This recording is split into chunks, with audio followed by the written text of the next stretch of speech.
oolmaa jedhu ishiin dhagaa yookiin kanarraa waliin nyaannaa jechuudha. Sa'aatiin garuu gara sa'aatii meeqatti isin jechuu danda'a? 4-5.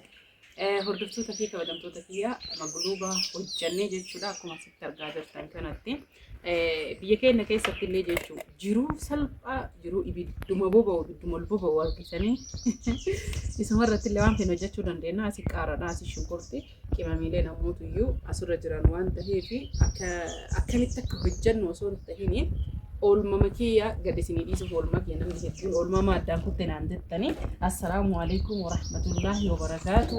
Ashamaa harka fuunee jirra jirtu kabajamtootaa fi hordoftoota Ummurazaan Oroo. Distiin tuni furdoodha, saniif isii filadhee bidirdaqxiidha. Garuu ammoo iyyuu yeroo jalqabaa sirriitti isiin natsaa bareedduu taate ramadaana keessa shoorbaa jechuudha ibidda irratti ittiin hojjetaa ture. Naa ba'uu diddee jechuudha. Kanaaf furdoo waan taateef magluuba hedduu namatti tolti. Magluuba kabsaa nyaata kana qallaalii kana mi'eessitu akkana isiniin jedha inshallah wa ta'ala. Haaluma argitan kanaafi akkana fakkaatti laayik godhaa viidiyoo kana seenaa. Namootiin hedduun laayikii hin tuuxanii. Laayikii jechuun kun baay'ee nama dhibu. Hordoftoota fi kabajamtoota kiyyaa haala amma argitan kanaan shunkurtii qopheeffataa jira yookiin kattafataa jira.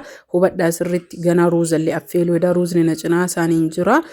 Istoofii irra qabsiisee istoofiin amma sa'aatii kanatti namootiin hedduun gara hojii jechuudha waan deemanii fi maabiraatiin hanga takka naan hojjeta. Garuu yeroo baay'ee naan hojjetu ani kasaluma akkuma kasalaan margaa jirtan kanaan kasala fayyadama.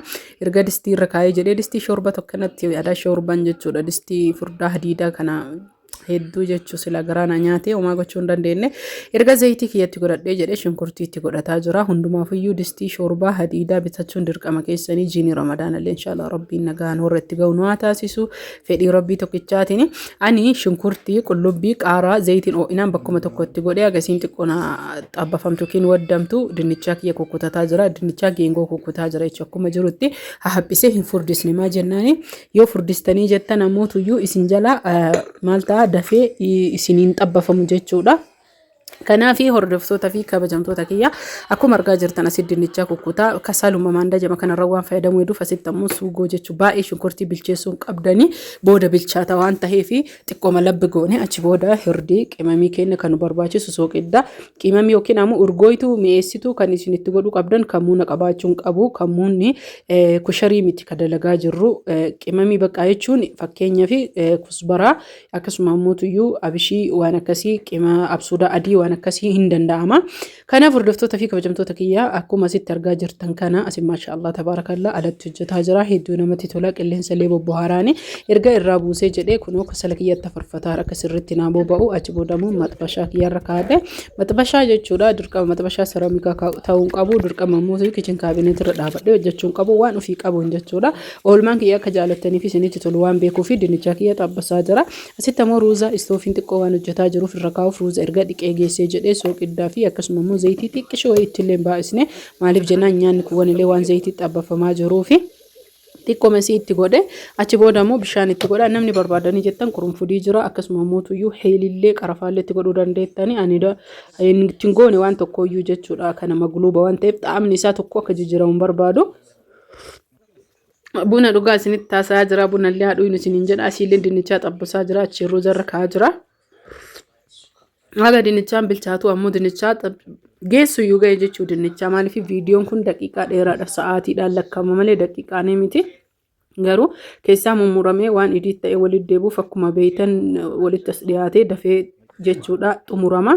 Haga dinnichaa irraa gubbaa geessu ammoo asii kaarotii kiyyallee geengomaa murataa jira jechuudha. Dawaaraa jechuudha. Namootiin hedduun ni beeytani. Magluubaan fooniin jira akkasuma ammoo tuyyuu firaawwanaan ataakiltiin kana qofallee miti kabiraatiin illee ni jira waan feetanitti godhuu dandeettani. Garuu ani salphaa jechuun jireenya alhamdulillah rabbil aalamiin. Akkuma argitan kana erga kaarotii dinnichaa keessaa baasee jedhee kaarotii itti godhee ammoo bidinjaala kukkutataa jira. Bunallee haadhuun isiniin jedha hordoftootaa fi kabajamtoota kiyya. ergaa zayitii jechuudha. Geengoon nama kanaa saffaa kanaan fudhadhee saffaan qabata waan qabuuf akkasumas isaanii keessa kaayyoo zayitiin keessaa gogee jedhamuutu distii kiyyan naqataa jira. Distii isa dura shunkurtii itti aqulaallaan yookiin ammuutu itti xabbasnee qimamii isaa hojii mi'eessituu fi irdii waliin itti geessine san jechuudha. Hordoftoota fi kabajamtoota kiyya kaarotiilee erga zayitiin keessaa bahee jedhee itti godhee kun hunda isaatu bidin jaalallee haaluma saniin viidiyoon idiitti waan ta'eef daddafa jechuudha. Itti aansuun amma ammuutu waan biraa hojjechuuf boloqqee yookiin ammoo fasoliyaa ahmarii hojjechuuf xabbasee irratti jechuu baay'ee akka bareedu dhiyeessuu fi hanga dhumaatitti viidiyoo kana laayik sheer godhaa. Shunkurtii erga kattafadhee zayitii kiyyaa fi maxbashaan oofee jedhee shunkurtiitti godhadhee haala argaa jirtaniin asitti ammoo ruuziin bilchaatee jira. Ruuzaa istiilii irraa fudhee ka'ee distii kana gubbarratti godhee ammallee hanga takka ibidda irratti deebisaa barbaadan istoofii irratti illee waan bafeetan irratti asirratti ammoo agasii istoof irra kaadhanii fosoliyaa kiyya xabbasaa jira. Fosoliyaa kana karaalee hedduun xabbasuu dandeenya, karaa hedduun dhiyeessuu dandeenya. Garuu karaa har'a hojjetaa jiruun keessa mixmixaani qaaraallee fayyadamuu dandeettanii garuu mixmixaan caalaa mi'aaya. Soogidda itti godhadhee akkuma argaa jirtanii ammallee buhaaraan yookiin mi'eessituun tiyya isuma reef isinitti misanii hirdii xiqqishuu ittiin baay'isanii itti godhadhee. Hordoftoota fi kabajamtoota kiyyaa hubadhaa sirriitti fosoliyaan haala kanaan yoo hojjannee jenne maankallee nyaachuu salaxaa fosoliyaa yookiin ammoo boloqqee keessummaa feene filoo dhiyeessine nuun qaanfachiisuu hedduu mi'aayaa hedduu namatti tola. Guyyaa biraa addattis qabadhee isinii dhufuu danda'a. Biizii ta'e malee nyaatolee hedduu qabadhee isinii dhufuu hin danda'a. Amma ammoo asitti mixmixaatti godhaa jira. Mixmixaa hagamitti gootee jettan akka lama itti godhee hin mi'aa jechuudha. Baqqaan dhamaasaa sirriitti mi'aaya. Haala kanaa mixmixaatti godhee erga ka'ee xabbasaa jira.